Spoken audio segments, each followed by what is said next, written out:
Dear students, इस video में हम लोग कक्षा 10वीं में क्लास 10th का जो इकोनॉमिक्स का चैप्टर 1 है डेवलपमेंट, उसके जो एक्सरसाइज के क्वेश्चंस एंड आंसर्स दिए हुए हैं उसके बारे में यहाँ पर हम लोग डिस्कस करेंगे। तो आप देख रहे हैं कि ये चैप्टर 1 है और डेवलपमेंट चैप्टर का नाम है, यहाँ भी आप देख सकते हैं। और इसके जो एक्सरसाइज के जो क्वेश्चंस आंसर हैं हम उनके बारे में यहाँ पर डिस्कस करने वाले हैं।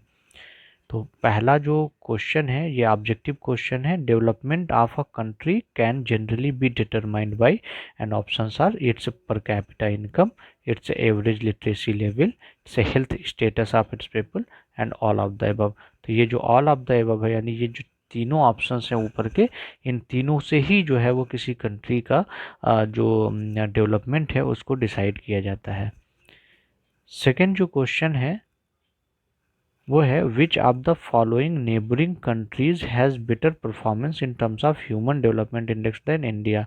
तो ये जो आसपास की जो हमारी जो हमारी पड़ोसी देश हैं, इन पड़ोसी देश में कौन से देश की जो है HDI जो ह्यूमन डेवलपमेंट इंडेक्स है वो जो है वो इंडिया से ज़्यादा बेहतर है। तो बांग्लादेश, श्रीलंका, नेपाल और पाकिस्तान। तो जो श्रीलंका की जो है जो HDI है वो हमसे बेहतर है, बाकी बांग्लादेश, पाकिस्तान और नेपाल का HDI हमसे ख़राब है। नेक्स्ट क्वेश्चन जो है वो है assume there are 4 families in a country and the average per capita income of this families is 5000। तो 5000 का मतलब हो गया 5000 मल्टीप्लाइड बाई 4 बराबर 20,000। तो 20,000 हो गया ये जो है आपका टोटल। तो if the income of 3 families is 4,000, 7,000 and 3,000 respectively, then what is the income of fourth family. तो 7,000, 4,000, 11,000, 3 14,000। तो 20,000 minus 14,000 is equal to 6,000। So 6,000 will be the correct answer. Next question है what is the main criteria used by the World Bank. World Bank कौन सा criteria use करता है किसके लिए? Classifying different countries, जो डिफरेंट कंट्रीज हैं उनके क्लासिफिकेशन के लिए कि कौन कंट्रीज डेवलप कंट्री है, कौन डेवलपिंग है, कौन अंडर डेवलप्ड है, and what are the limitation of this criteria, और उसकी क्या लिमिटेशंस हैं। तो जो वर्ल्ड बैंक है वो use the per capita income, पर कैपिटा इनकम, जो वर्ल्ड बैंक है ये पर कैपिटा इनकम को यूज करती है इस क्लासिफिकेशन के लिए कि कौन सी कंट्री जो है वो किस जो है वो कैटेगरी में होगी। The per capita income is calculated by dividing the total number of the total income of the country by the population of the country. Total income कितनी है उस कंट्री की और टोटल पॉपुलेशन कितनी है उसको डिवाइड आप कर देंगे तो आपको जो है ये पता चल जाएगा कि पर कैपिटा इनकम कितनी है। जैसे मान लीजिए कि किसी कंट्री में जो है वो सपोज करिए कि किसी कंट्री में जो है वो 100 लोग हैं और उसकी इनकम 100 रुपये है, तो 100 डिवाइडेड बाई 100 बराबर 1, यानी 1 रुपये पर कैपिटा इनकम इसकी कहलाएगी।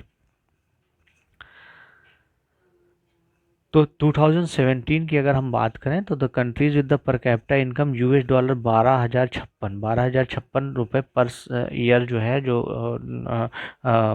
पर कैपिटा इनकम जिनकी थी उन कंट्रीज़ को रिच काउंट किया गया, and countries with per capita income of $95 और less are called low income countries. यानी 12,056 से ऊपर जिनका था वो डेवलप्ड कंट्रीज थी, और जो जिनका $955 से नीचे था पर एनम का वो अंडर डेवलप्ड या लो इनकम कंट्रीज थी।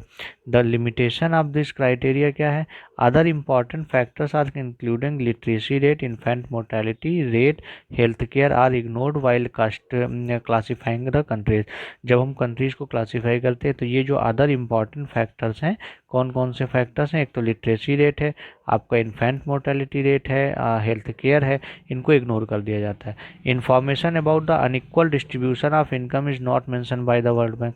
ये अनइक्वल डिस्ट्रीब्यूशन क्या है कि जैसे मान लीजिए कि किसी कंट्री में 10 लोग हैं और उसकी इनकम 100 रुपये है, तो किसी के पास 90 रुपये है, किसी के पास मान लीजिए आपकी जो है वो 60 रुपये है, किसी के पास 15 रुपये है, किसी के पास 20 रुपये है, किसी के पास केवल 50 पैसे, किसी के पास केवल 25 पैसे, और ये सब मिला करके 100 रुपये हो रहे हैं जो जो 10 लोगों में बांटे गए हैं।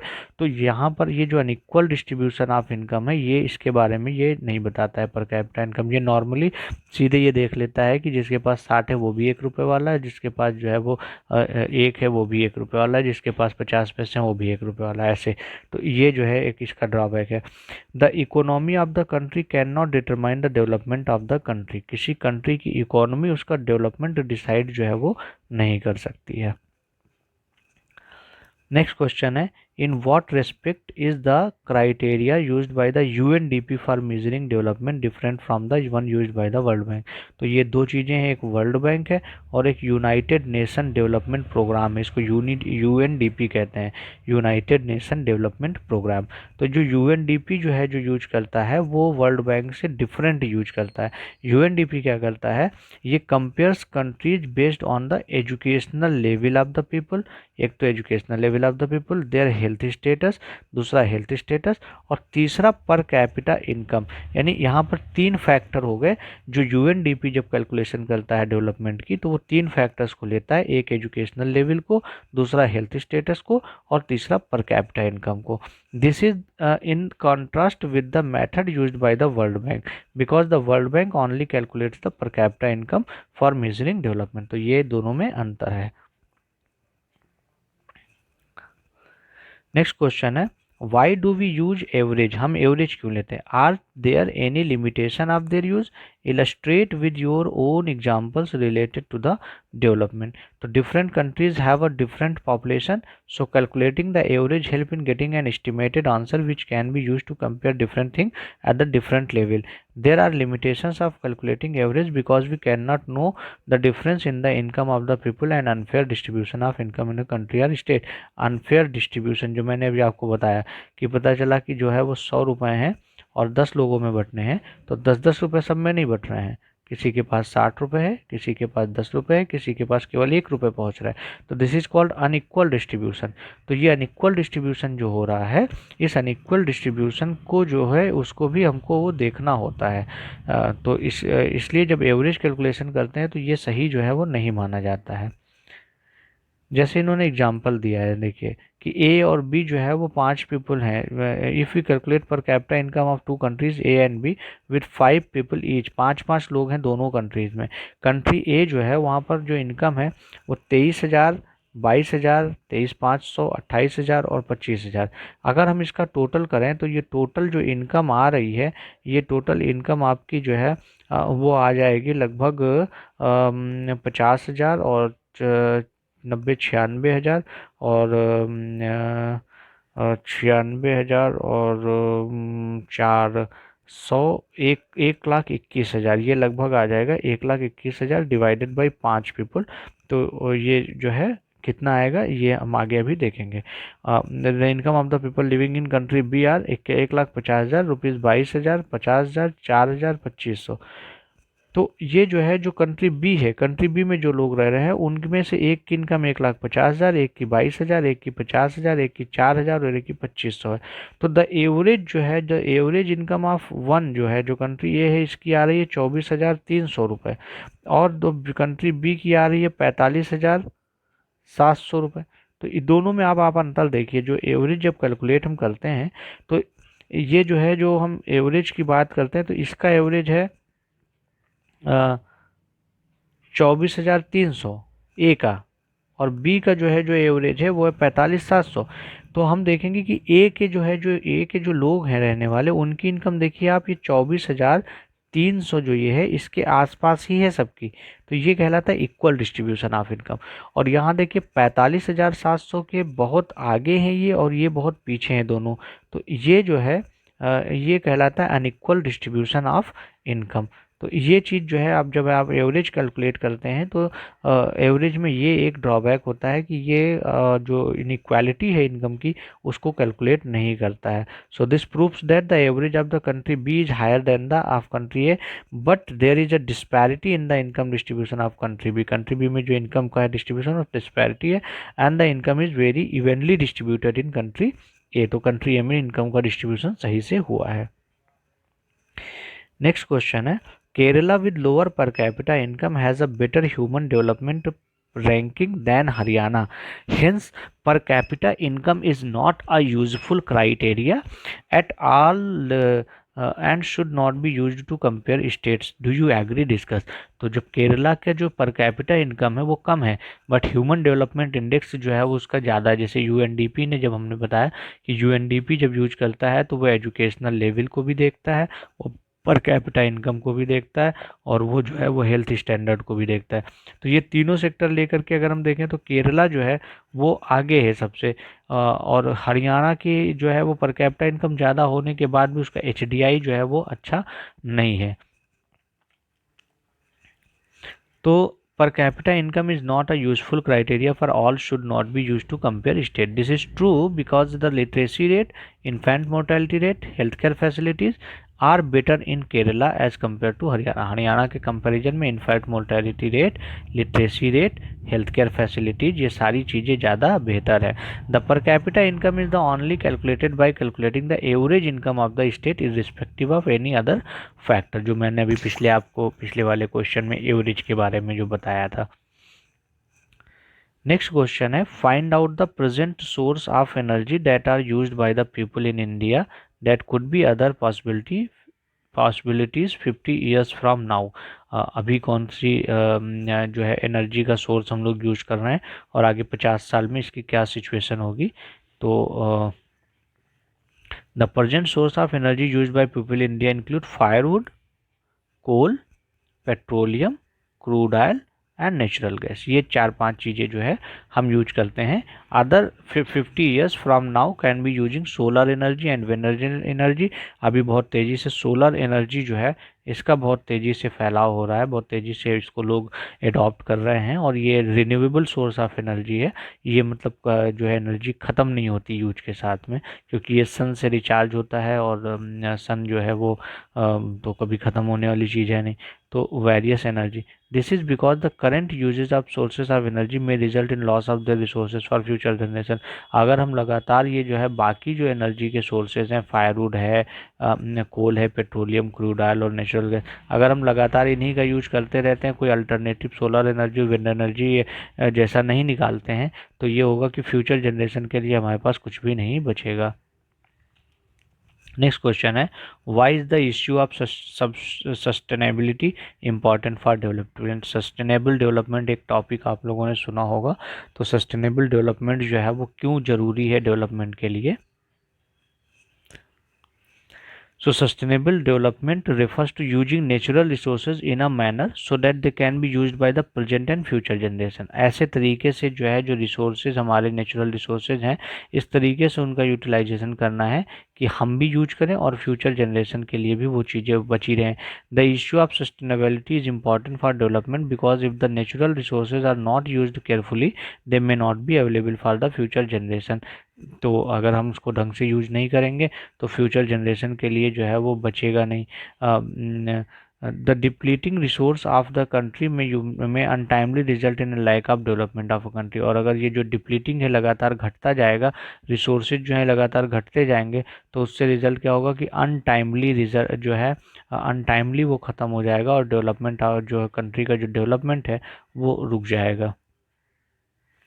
नेक्स्ट क्वेश्चन है, the earth has enough resources to meet the needs of all but not enough to satisfy the greed or of you an a person. How this is statement relevant to the discussion of development. जो earth है उसके पास जो resources हैं वो इतने enough हैं कि वो सभी की जो है जो ज़रूरत है, नीड्स है, उसको पूरा कर सकता है, बट जो है वो ग्रीड जो है, जो लालच है, उसको एक व्यक्ति की लालच को पूरा नहीं कर सकता है। तो इसको हम देखेंगे। तो development not just depends on the economic factors, already हम लोगों ने देख लिया है, but available part of it. The statement the earth has completely relevant in terms of the complement country. कैसे रिलीवेंट है इसको हम लोग इस आगे देखेंगे कि become natural resources are non renewable resources. Non renewable resources क्या होते हैं, जो समय के साथ साथ में, यूज के साथ साथ घटते जाते हैं, रिन्यू नहीं होते। And it is the responsibility of the, जैसे क्रूड ऑयल है, पेट्रोलियम है, नेचुरल गैस है, फायर जो है ये ख़त्म होते जाते हैं, कोल है, तो responsibility of the people to use them only meet their needs and to satisfy their and not to satisfy their को ये ज़रूरी है कि रिसोर्सेज का जो यूटिलाइजेशन है वो केवल अपनी ज़रूरतों को पूरा करने के लिए किया जाए, अपनी जो है ग्रीड को सेटिस्फाई करने के लिए ना किया जाए। If natural resources are not used wisely, अगर उनको अच्छे से यूज़ नहीं करेंगे, the future generation may not be able to use them for their needs, तो जो फ्यूचर जनरेशन हमारी आएगी वो उसको अपनी ज़रूरतों के लिए भी यूज नहीं कर पाएगी, क्योंकि हमने कुछ छोड़ा ही नहीं होगा। Which will result in the downfall of the development of a country, जिससे कि किसी भी कंट्री का जो डेवलपमेंट है वो रुक जाएगी। जैसे अगर मान लिया हम लगातार कोयले का, पेट्रोलियम का यूज करते चले जाएं और एक कंडीशन ऐसी आ जाए कि कोयला ख़त्म हो जाए, बिजली बनना बंद हो जाए, तो बिजली बनना बंद होगी तो जितनी इंडस्ट्रीज़ वगैरह हैं ये सब बंद हो जाएंगी, और इंडस्ट्रीज़ बंद हो गई अगर, तो पूरी तरीके से जो है जो डेवलपमेंट है वो चौपट हो जाएगा। नेक्स्ट जो है, list a few examples of environmental degradation that you may have observed around, अपने आसपास जो आपने इन्वायरमेंटल डिग्रेडेशन देखा हो, इन्वायरमेंटल जो पर्यावरणीय क्षति देखी हो, तो उसको ये बता रहे हैं। तो population caused by vehicles and excess use of fuels in vehicles, industrial waste collected in the residential areas discarded into water bodies, deforestation पेड़ों की कटाई, माइनिंग, सॉइल इरोजन जमीन का क्षरण होना, the increase population in the environment has resulted in global warming and depletion of glaciers and the atmospheric condition. तो ये जो है पॉपुलेशन को नुकसान जो है इस तरीके से हो रहा है लगातार व्हीकल चलाने से, एक्सेसिव यूज़ ऑफ व्हीकल करने से, जो रेजिडेंशियल एरियाज़ हैं वहाँ पर जो इंडस्ट्रियल वेस्ट है उसके इकट्ठा होने से, माइनिंग, डिफॉरेस्टेशन, सॉइल इरोजन, ये सब रीजन्स हैं इसके। नेक्स्ट क्वेश्चन है, for each of the items given in the table 1.6 find out which country is the top and which is the at bottom.